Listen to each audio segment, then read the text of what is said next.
I'm Margaret Brennan in Washington. President Trump prepares to head to Israel as the deadline to release the remaining 48 hostages nears. Meanwhile, some federal employees will miss paychecks. Others face pink slips as the government shutdown drags on. We'll talk to Vice President JD Vance. Hopeful Gazans have begun the trek back to their homes as the ceasefire between Israel and Hamas continues to hold. But the rebuilding and recovery ahead is daunting and still very much unsettled. President Trump will join Special Envoy Steve Witkoff and son-in-law Jared Kushner in the region as peace talks continue. Democrats Chris Murphy and Jim Himes will be here in addition to the vice president, and we'll hear from a key player in the region on the next part of the peace process. With the shutdown now in its 12th day, more federal facilities are facing closure, paychecks are on the verge of being missed, and the Trump administration has begun sending reduction in force notices to some federal employees. Well, these are largely people that the Democrats want. Many of them will be fired. It's all just ahead on Face the Nation.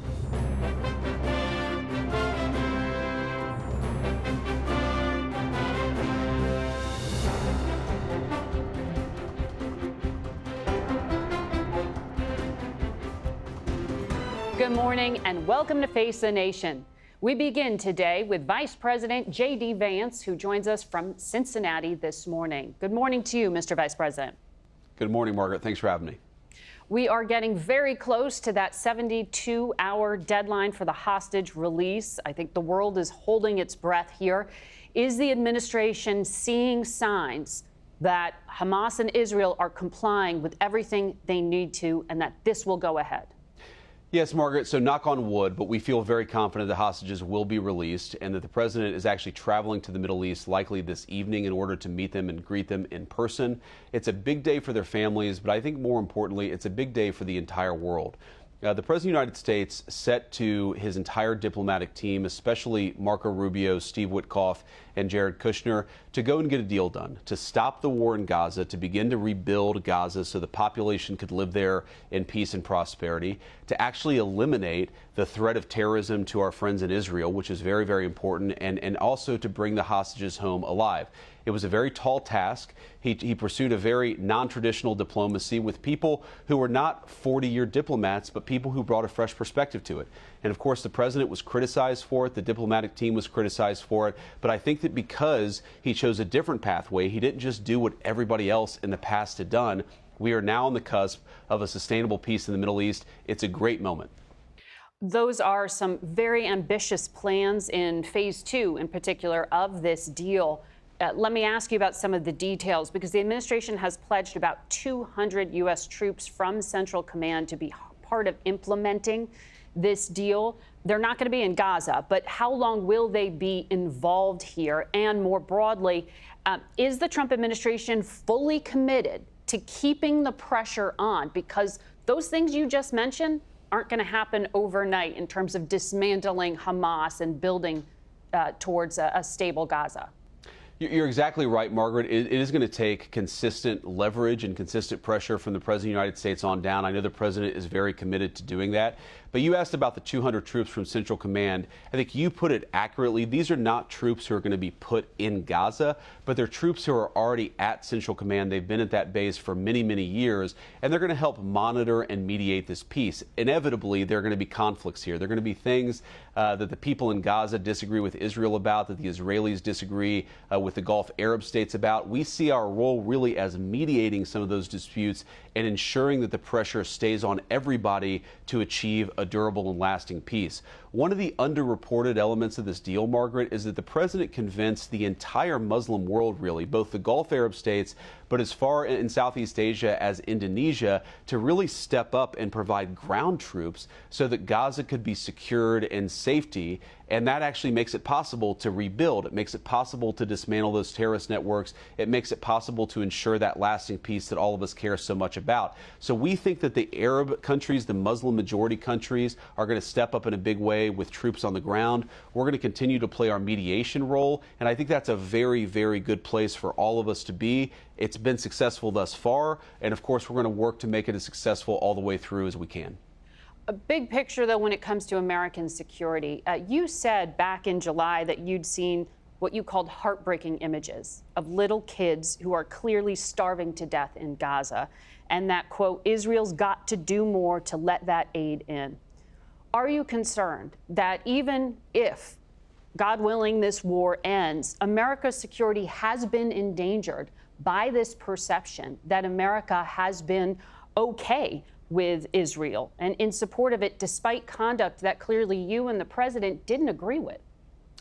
Well, look, as the president said, you have to remember the war started because of a brutal terrorist attack on Israeli soil, and we've been laser focused on eliminating the terrorist threat to the Israelis while also ensuring that the innocent people in Gaza get the necessary humanitarian aid. That's a difficult balance to strike. But I think if you look at the dancing in the street in Gaza, if you look at the way that the Gulf Arab states, really the entire Muslim world, but also you look at how the Israelis responded, they were cheering at the mention of President Trump's name yesterday in a massive rally in Israel. This is one of those peace deals where Muslims and Jews and Christians all seem unified, that it's a really good thing for the world, it's a really good thing for humanity, and it happened because of President Trump's leadership. So I actually think this peace deal will make us safer. I'm sure there are going to be some hard feelings from the last couple of years of war. There always are. But if we can build a sustainable peace, Margaret, I am 100% sure Americans will be safer because of it. Let me ask you about what's happening here at home, or perhaps not happening, when it comes to negotiations to reopen the government. There were more than 4,000 layoff notices called RIFs, or reduction in force announcements, that went out Friday to workers across 7 different agencies, including Treasury and Health and Human Services. Take a listen to how the president described this. We'll be cutting some very popular Democrat programs that aren't popular with Republicans, frankly, because that's the way it works. They wanted to do this, so we'll give them a little taste of their own medicine. How are you deciding who gets laid off? Well, the main thing that we're focused on, Margaret, is ensuring essential services remain open. And obviously, in a government shutdown, we have limited funds to work with because the appropriations that keep the government running have not been made. That's thanks to Chuck Schumer and the Democrats. So we're trying to do everything that we can to ensure that low-income women and children get the food services that they need. We're trying to make sure that we pay our troops because that matters for national security. We also want our people to get their paychecks. That's where we've been focused. And unfortunately, what that does mean, Margaret, is that some federal bureaucrats are going to have to get laid off. This is not a situation that we're excited about. We want the government to reopen, but Chuck Schumer and the Democrats decided to shut down the government, and we have to deal with the consequences in the administration, so that's what we're doing.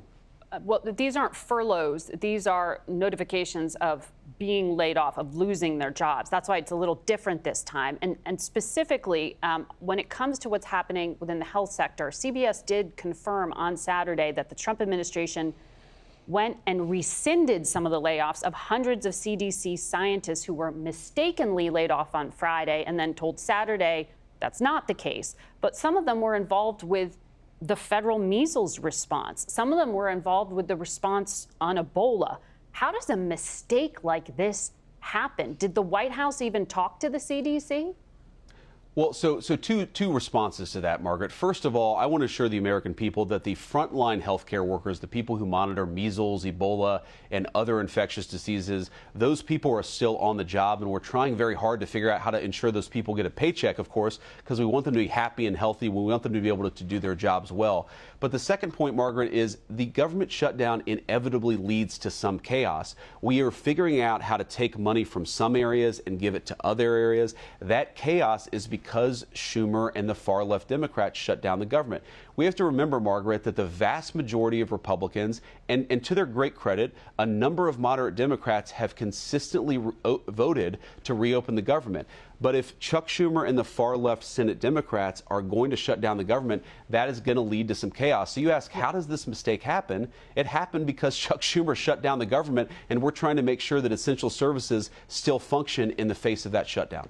But that was a White House decision to lay off these individuals. You heard the president talking about that. That wasn't Chuck Schumer's decision. I understand your broader point on the negotiations, but the layoffs came from the president and the White House. Well, But my point is, Margaret, that we have to do layoffs because we have to preserve necessary resources to do the most critical things that the government does. And in that phase, you're going to have some chaos. You're going to lay off people, frankly, Margaret, that the White House doesn't want to lay off. We would like to reopen the government and ensure these essential services stay on.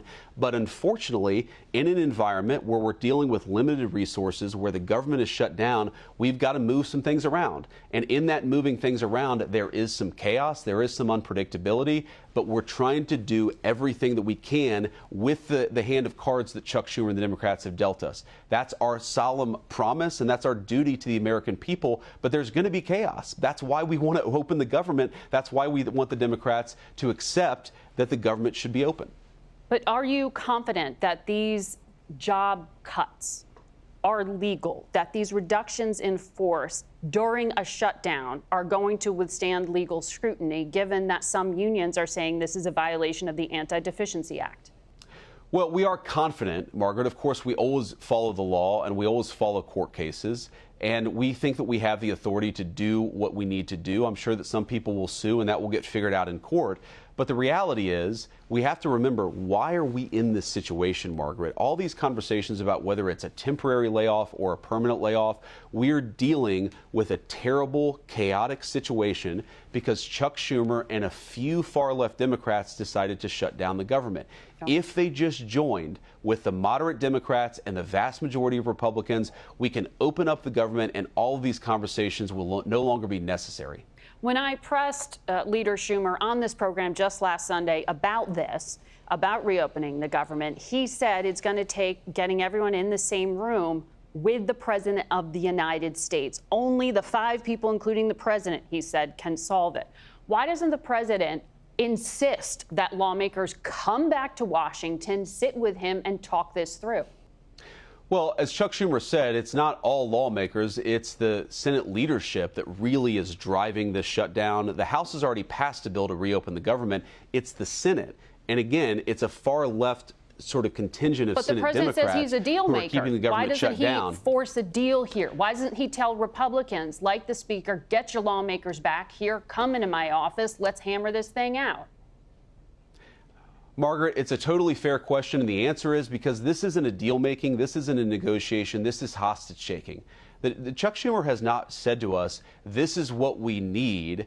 He's said that unless you give us what we need, we're going to shut down the government. That is a totally different thing. If Chuck Schumer wants to come into the Oval Office or come to my house, he is welcome to talk about how to fix health care policy for Americans. Of course, we want to lower insurance premiums. We want to make sure that the skyrocketing health care costs of the Biden administration start to level off and hopefully come down.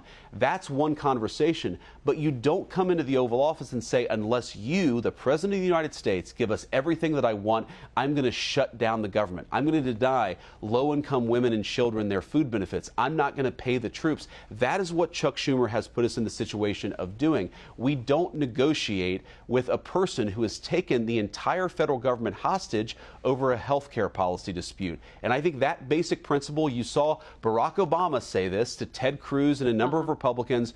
We want to talk about health care policy, but we're not going to shut down the government over this. That's all that Donald Trump is now saying to Chuck Schumer and the far left Democrats. We are not going to negotiate over opening the government. We'll negotiate on health care policy, but only once you do your job and open up the people's government. Okay, just a quick follow there, though. What is your vision for that health care policy? Do you want these tax credits to fade out over time, extend them, and then fade them out? Are you open to making them permanent? Well, the tax credits go to some people deservedly, and we think the tax credits actually go to a lot of waste and fraud within the insurance industry. So we want to make sure that the tax credits go to the people who need them. We also think that Obamacare gave the health insurance industry a lot of ridiculous regulations that if we cut out, we could give people access to better health care at a lower cost. That's what we're working on. And again, I think there's a lot of agreement, actually, Margaret. That's the crazy thing about this. There's a lot of willingness to negotiate, a lot of willingness to compromise from both the moderate Democrats and certainly from the White House. But if the far left Democrats, led by Chuck Schumer, are going to shut down the government and refuse to open up the government unless they get everything they want, that's not a negotiation. That's a hostage taking, and we're not going to reward that kind of behavior from Washington, D.C. All right, Mr. Vice President, thank you for your time this morning. Face the Nation will be back in 1 minute. Stay with us. We turn now to the Foreign Minister of Egypt, Dr. Badr Abdelatty, and he joins us this morning from Cairo. Welcome to Face the Nation. Good to be with you, Margaret. Thank you so much for hosting me. So President Trump is headed to Egypt. I know he will be meeting with President al-Sisi tomorrow in Sharm el-Sheikh to discuss this agreement about Gaza. But everything seems dependent on this hostage release and the conclusion of phase one. From what you know and hear from Hamas, will those hostages be released in the next 24 hours? Well, we are confident that the first phase of the Trump peace plan will be implemented, will be honored by all parties concerned. And we are moving ahead. We are very hopeful that the first phase will be completed in all honesty from the two parties. And we are in full contact with the Palestinians, with the Hamas, because it's all about, of course, releasing the hostages, and for Israel releasing some of the Palestinian detainees, returning back the bodies of those who passed away, but that will take time to collect the remains, of course, and to allow the flow of all humanitarian assistance to Gaza without impediments in order to deal with the current famine and starvation in Gaza. So the vice president, who you just heard, said that President Trump has convinced a number of countries to provide ground troops to go into Gaza. Will Egypt be sending ground troops into Gaza? Well, part of the deal is, of course, the issue of security arrangement, and we are working on different levels. First of all, there are some Palestinians in Gaza. They will be trained and be deployed in Gaza. We are in the process now, as we speak, providing training and coordination with Jordan to train up to 5,000 Palestinians to be deployed in Gaza as well. Deployment of international force is on the table. We are supporting this idea, of course, and there are some countries expressed their readiness to deploy forces to contribute with the forces on the ground. And we have to work now on going to the Security Council, of course, to endorse the proposal, as well as defining the main mandate of these troops on the ground. But the leader of Indonesia has already committed to 20,000 troops. Is Egypt going to commit troops? Do you have a number?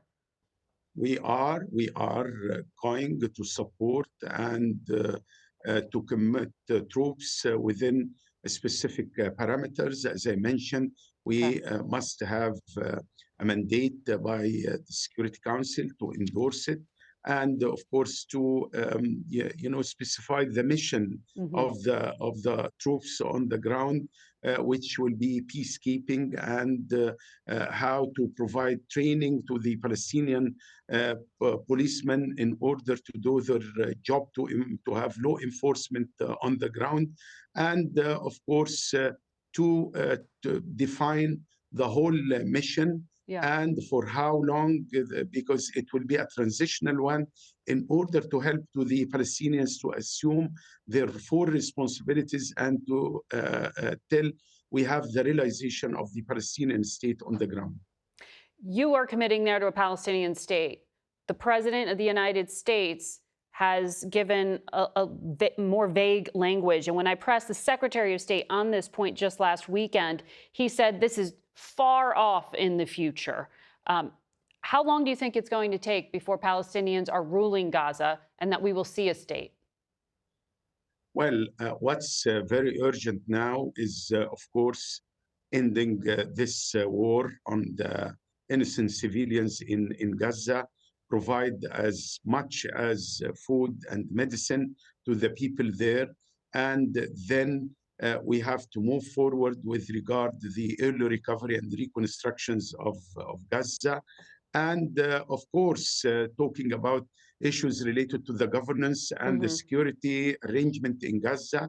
And of course, from our point of view, the end game, the final comprehensive solution will be the realization of the Palestinian state, because without that, we are confident we have to draw lessons from the past that without solving the Palestinian cause, which is the core of the conflict in the region, without respecting the legitimate aspirations of the Palestinians to have their own statehood, there is no peace and stability in the region. And the Trump peace plan, it refers to the statehood, and of course, 144 countries voted in favor of the two-state solution in New York recently. Right. So this is a game on town. Well, again, that's going to seemingly take a lot of time. I want to go back to the question of security, because it is essential for rebuilding, and share with you some of what the United Nations estimates here. The UN says 92% of housing units in Gaza are destroyed or damaged. Almost 92% of schools will require full reconstruction or rehab. 77% of the total road network has been damaged. 86% of total cropland is destroyed. How much is this going to cost, and where is this money coming from? Well, first of all, we have full confidence on the leadership of President Trump and his vision for peace. He's the only person who is capable to end the war and to open a new chapter in the Middle East, a chapter of hope, of prosperity, and peace for all peoples, including, of course, the Israeli people, the Palestinians, and all peoples in our region. So we are very appreciative. We are commanding his leadership, and we are in full support of his vision and his leadership. This is one. Number two, we are working very hard now with regard to convening an international conference in cooperation between Egypt and the United States, as well as with a lot of partners, including Germany, European Union, France, Italy, Spain, Qatar, Gulf Cooperation Council, Japan. Everybody is standing ready to participate in this conference for the reconstruction and redevelopment of Gaza. It will be a merge between the Arab and Islamic plan for the reconstruction and the Trump peace plan. So I met today with Deputy Secretary General for Humanitarian Affairs of the United Nations, Tom Fletcher, and we are working very hard now for having a final assessment report on the. Well, we'll look for that number to be released in the future. Mr. Foreign Minister, I have to leave it there for now. Good luck with the conference. We'll be right back. Be sure to tune in tomorrow to our CBS News coverage of the Israel hostage release. CBS Morning's co-host Tony DeCopel will report live from Israel.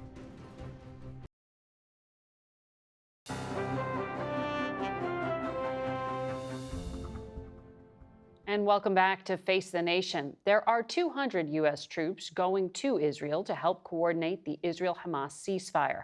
They've begun arriving ahead of tomorrow's expected hostage release. Our Deborah Patta reports now from East Jerusalem. More than 400,000 Israelis crammed into Hostage Square last night. To the hostages themselves, our brothers and sisters, you are coming home. A hero's welcome for Middle East envoy Steve Witkoff, flanked by President Trump's son-in-law, Jared Kushner. To Prime Minister Benjamin Netanyahu. But Witkoff was never going to convince a crowd who have lived through heartbreak, despair, and rage, and accuse Prime Minister Netanyahu of abandoning hostages in Gaza. Retired General Israel Ziv, who rushed to save lives during the October 7 Hamas attack, believes this deal could have been sealed over a year ago. It's late. The costs were very high, internally and externally. I think that politically Israel lost their name in the world because we went maybe too far in Gaza. I think the attack in Doha was also, you know, one step too much. But in the end, it brought at least the President Trump to take the right decision to stop the war. The ceasefire is still holding.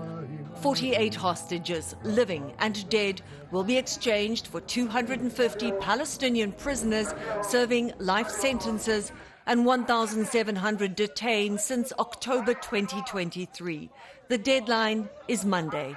As Israeli troops withdrew to an agreed-upon line within Gaza, hundreds of thousands of Palestinians started the long walk home. Almost the entire population has been displaced. We enjoy the moment right now, and I'm personally going home, despite the fact that it may be a pile of rubble. Even though home is unrecognizable for so many, Palestinians are desperate to reclaim memories of life before the war. I will just live in a tent near the rubble of my home, said Mohammed Samur, until I can find a solution. The pain of loss is everywhere. More than 67,000 people have been killed, according to Gaza's health ministry. And minds too have been shattered by this war. 14-year-old Karim was so traumatized, he couldn't remember where he once lived. Now, UNICEF says they have never known a place where every single child needs psychological support. Margaret? Deb, that is just hard to hear. For those who are raising their hopes of what might be happening in the next 24 hours, what have you learned about how this release will happen? Margaret, Israeli officials say they expect the 20 living hostages to all be released early tomorrow morning. They'll be driven to an Israeli military base and reunited with their families before being taken to hospital. The Red Cross will also hand over all the bodies that can be located of loved ones killed in captivity. And in exchange, Palestinian prisoners will be waiting in buses. They will only be released once the hostages have crossed over into Israel. And now this might just be the easiest part, because then talks will take place around thornier issues like Hamas disarmament and governance of a post-war Gaza. And of course, we know President Trump arrives in Israel tomorrow, where he'll be met by Prime Minister Netanyahu, and then he addresses the Knesset, Israel's parliament. Margaret? And as you said, then the hard work begins. Deb Pata on the ground for us. Thank you. And we're joined now here in studio by Connecticut Democratic Senator Chris Murphy. Thank you for being with us. Of course. Just on this topic, I know you have a lot of differences with the president, but on this, is this a clear win? Well, it's really important that we have a ceasefire. It's important that these hostages are coming home. And I congratulate the negotiators on getting this done. There's no politics about this moment, as you're going to see some very tearful reunions tomorrow, hopefully, as these hostages are released. But you watch those devastating images of what Gaza looks like today, and it's both heartbreaking and infuriating that this deal has been on the table for over a year. And it's been Benjamin Netanyahu, because of his political considerations domestically, trying to protect himself, has frustrated the ability to find peace and to get the hostages home far before today. So again, this will be a good week. But as you have reported, there are big issues to come. Israel is not fully pulling out of Gaza. There's no clear path forward on what the security and governance force is going to look like inside that country. There's certainly a risk of hostilities beginning again if we don't build on this first phase and come to some decisions about what Gaza looks like heading into next year. And President Biden wasn't willing to put this kind of pressure on Benjamin Netanyahu. President Trump has. Your point is that's got to be sustained pressure to see this all the way through. my understanding. Yeah, I mean, listen, I think the barrier here has been Netanyahu, and Netanyahu is only going to move if he thinks that his relationship with the United States is at risk. And so clearly the pressure is going to have to continue to be strong and constant. Now, let me ask you about the other diplomacy that needs to happen just up the street, frankly. You have called on Democrats to stiffen their spines to stand up to the President of the United States. At what point, though, does this pain become too much in terms of the cost of the shutdown? And when are Democrats going to show some flexibility on this? Well, I listened to the vice president, and he's just not living in reality. The fact, well, because there's no negotiations happening right now because Republicans are boycotting those negotiations. They are boycotting negotiations to reopen the government because they are desperate to raise premiums on people in this country by 75% in order to finance their tax cut for the wealthy. Their only priority is protecting the billionaire class and the corporate class. The other reason the House of Representatives isn't in town right now trying to reopen the government, because they are about to have enough votes to pass a resolution mandating the release of the Epstein files. So JD Vance and Donald Trump's #1 priority is protecting billionaires, protecting corporations, and raising premiums, raising healthcare costs by 75% on American citizens. So yes, I think that Democrats should say, if you want our votes for a budget, it can't be a corrupt budget. It can't be a budget that is going to devastate the lives of middle-class families in this country in order to protect and reward billionaires. That's a pretty reasonable request.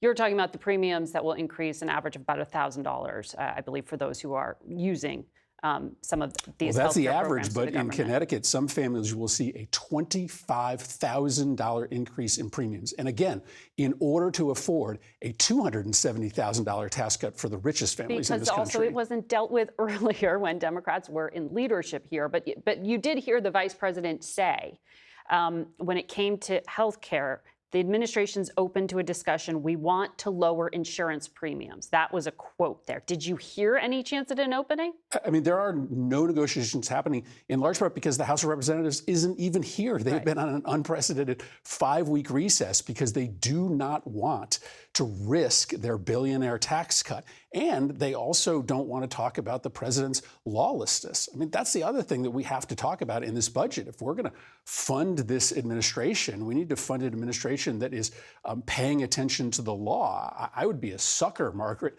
to vote for a budget that allows the president to then go and spend money only in states that are run by Republicans and spend no money in states that are run by Democrats. But this is just the 7-week deal that we're talking about at this point, the short-term Correct. The funding. The long-term budget that we pass ultimately has to require that the president not engage in mass-scale corruption. But a short-term agreement, certainly is not going to fix all of the problems that exist right now in the way the president is running the country. But you have been critical in the past of the tactic of choosing to shut down the government. You were in 2018. You were back in 2013 when it was a discussion over health care. This is what you said in 2018. The future of the American healthcare system was a legitimate public policy issue, as is the security of our borders. But we shouldn't be having the discussion amidst a government shutdown, trying to use our nation's security and all of these federal workers and the work that they do as hostages. Aren't you doing today exactly what you were criticizing then? No, that was a fight over sort of the long-term structure of the American healthcare system. This is an emergency. In about a month, premiums are going to go up by 75%. And we have to make a decision whether this budget is going to allow for that to happen or to stop it. What is happening in Chicago right now is an emergency. What is happening at the FCC as they try to shut down free speech in this country is an emergency. So we have a responsibility in this upcoming budget to prevent disaster for families whose premiums are about to go up and to address the destruction of our democracy and the rule of law that's happening all over this country. Those are urgent matters. You do not trust that if you vote to open the government and then have a separate conversation about health care, that there will be any follow through? Absolutely not. Because that is what the vice president was arguing here, that it's like Democrats aren't even saying what it is they want to negotiate over. No, you cannot trust this administration. And I think it's important to remember that we didn't have a shutdown when Joe Biden was president. And the reason is because they didn't play the kind of games that Republicans are playing. Joe Biden and Democrats, when we were in charge of the Senate, negotiated with Republicans and avoided shutdowns. This shutdown is happening because Republicans are desperate to protect their billionaire tax cut. And all we are asking, we're not asking to fix the entire American health care system. We're simply saying, don't make things worse by raising premiums by people, in some cases by $25,000 a year. But the minority leader gave an interview to Punchbowl this week. I mean, there is just also the bare bones politics of this. And in that interview, he said, every day this goes on, every day gets better for us. The Speaker of the House said that was a callous statement. Well, they're sort of desperately trying to spin what Democrats are saying. Listen, our priority is the American people. And yes, it is true as every day. But you've been critical of Schumer in the past. Back in March, you were saying we got to stand up and do something. Is this about the tactic of just saying, hey, we're standing up? No, as every day goes on, there are more Republicans that are breaking with JD Vance and President Trump and saying, yes, we should be willing to sit down and talk about the healthcare crisis that is about to visit this country. There are more Republicans that are breaking with the president's regime of censorship. So as every day goes on, there are more Republicans that are willing to stand up and protect the American people, to try to stop the president's destruction of democracy. And hopefully at some point there will be enough Republicans to join us and try to protect people's pocketbooks, which are about to be destroyed. Their economic livelihoods are about to be destroyed by these enormous increases in healthcare costs. Well, but in the meantime, there's also the not getting a paycheck problem. Where's the House of Representatives, Margaret? They're on vacation. The only way you can solve a shutdown is to have two parties that are in Washington negotiating. This is pretty simple. Republicans are boycotting negotiations. They're in the witness protection program all over the country, refusing to even show up for work. If they're serious about sitting down and reopening the government, they would be in Washington rather than spread out all over the country. Senator Murphy, thank you for your time. Appreciate it. We'll be right back. And we're joined now by Connecticut Congressman Jim Himes. He is the top Democrat on the Intelligence Committee. Good to have you here. You are a House lawmaker in town. But I want to talk to you about your intelligence portfolio. The Financial Times is reporting right now that the United States is helping Ukraine to target Russian oil installations. In other words, hitting Russia right in that pocketbook. What can you say in regard to how the Trump administration is changing its policy? Are they truly now standing up to Vladimir Putin? Yeah, not really, right? We've heard now for months that we're 2 weeks away. I think that's the president's terminology, used several times now over many months, from really cracking down on Russia. And of course, you know, there are bipartisan bills in the Congress right now which would impose very severe sanctions on the Russians that would do a lot to stop the export of their oil, which, of course, is the fuel that drives their war machine, the dollars that drive their war machine. Those have not been moved forward by the White House. So it's hard to say that President Trump is doing anything other than what he's done forever when he was president, which is trying to sort of have it both ways. Now, I will say, and I can't get into particular attacks or particular authorities that the government has, but these attacks on the refineries have had the effect of reducing Russia's ability to produce gasoline and other stuff almost by 20%. That really, really hurts the Russians. And I will tell you again, without being specific, that I wish the president would be much more aggressive with respect to turning off those taps and with respect to arming the Ukrainians. But he hasn't taken any meaningful steps back from the Biden administration. So we've at least got that. So it's not so much that he's doing more, it's that perhaps he's freeing up more to be done by the Ukrainian military, not putting the same restrictions on them that he had been. Well, is that fair to say? Again, I don't want to get specific with respect to authorities, but you know, his rhetoric has always been skeptical of the Ukrainians and bizarrely friendly to Vladimir Putin. I'm telling you that his actions to date have been insufficient. By the way, just as Biden's actions were insufficient, but they haven't been consistent with his very skeptical rhetoric. I haven't noticed a dramatic change, pullback, if you will, from the Biden administration with respect to our assistance to the Ukrainians. I asked you because Zelensky and Trump spoke twice in the past 48 hours, which is notable. Venezuela, there are close to, the numbers we've seen are like 6,000 or so service people in the Southern Command region of operations. There have been 4 U.S. strikes on vessels. The U.S. says 21 people killed. You have been asking for legal justification from the administration to explain their actions, and you did it along with the head of Foreign Affairs, Armed Services, Judiciary, and Homeland Security. Can you in any way compel more information sharing so the U.S. knows what is being done? Yeah, I mean, public, one of the many troubling aspects about these lethal attacks in the Caribbean against supposedly drug dealing boats. Now, we don't know that because unlike our counterterrorism programs, the Congress is not being told who were on these boats, how they were identified, what the intelligence was. Totally different thing. Congress is being told nothing on this, and that's okay, apparently, with the Republican majorities in the House and the Senate. It's not okay with me. I'm going to leave a little bit of a crack in the door here because, again, the White House has not shared what they believe their legal justification is. They did put out a memo. I will tell you that based on what I know now and the reading of that memo, these are illegal killings. They are illegal killings because the notion that the United States, and this is what the administration says is their justification, is involved in an armed conflict with any drug dealers, Venezuelan drug dealers, is ludicrous. It wouldn't stand up in a single court of law. They say they've designated them as terrorists. It doesn't matter. It doesn't matter. There's lots of people who have been designated terrorists. That does not automatically give the authority to take lethal action. So their legal justifications are laughable. And again, unless they want to share more than what they've shared with me, these are illegal killings. And what amazes me about that is that the president, of course, thanks to this very compliant Supreme Court, has been given absolute immunity. But what about the Secretary of Defense? What about the deputy? What about everybody else in that chain of command, right on down to the guy who's pulling a trigger that results in the deaths of people without clear legal authority? What about them? Test me on this. It wouldn't surprise me if in the next couple of years there are presidential pardons offered to that entire chain of command, because it is not at all clear. Well, it is getting increasingly clear that these are illegal killings. Setting aside the law for a second here, Margaret, I don't know this because they're not telling Congress anything, but the press has all sorts of rumors that the first attack was on a boat that had turned around and was fleeing. Even if this were a legitimate military action, which it's not because the Congress hasn't approved it, firing on a fleeing enemy would be a violation of the laws of armed conflict. My Republican friends are saying, but these are terrible people doing terrible things. Okay, I don't disagree with you on that, but are we now in the business of killing people who are doing bad things without authority? Are you saying that these were not lawful orders?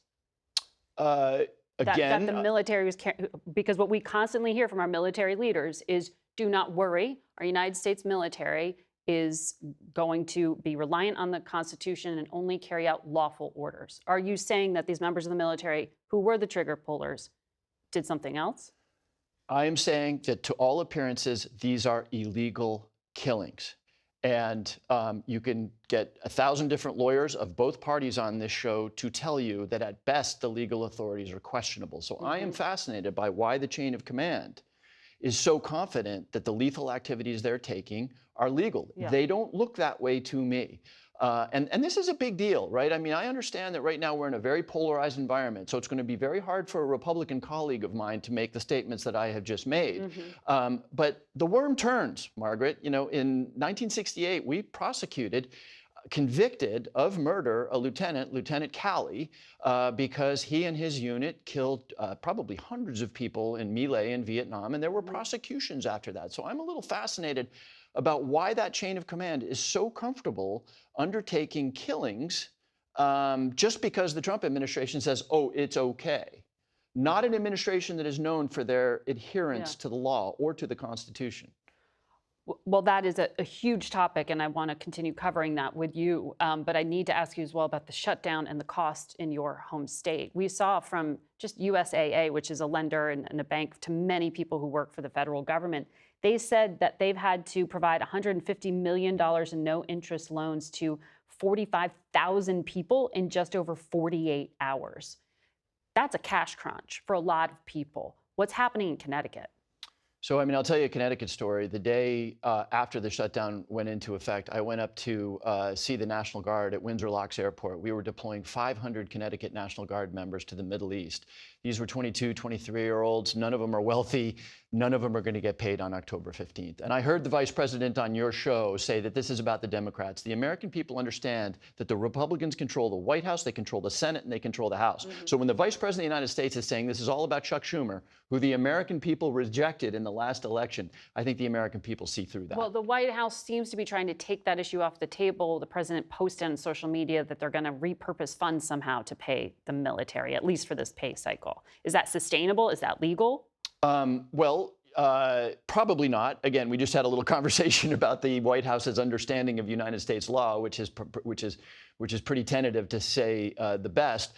The Speaker of the House, because I think to pay the military during a shutdown would require legislation. The Speaker of the House has taken that off the table. So, I mean, is Donald Trump going to say a bunch of stuff? Yes, he's going to say a bunch of stuff, but I don't see anything moving. The House is, as Senator Murphy pointed out, the House is, on vacation. So, no, I don't think that that's very likely. Well, the Speaker says if the government wasn't shut down, the military would be getting a pay if Democrats voted for the short-term funding bill. But no one's working right now, as you just said. We'll have to continue to track this. Thank you, Congressman Himes. We'll be back in a moment. That's it for us today. Thank you all for watching. Until next week. For Face the Nation, I'm Margaret Brennan.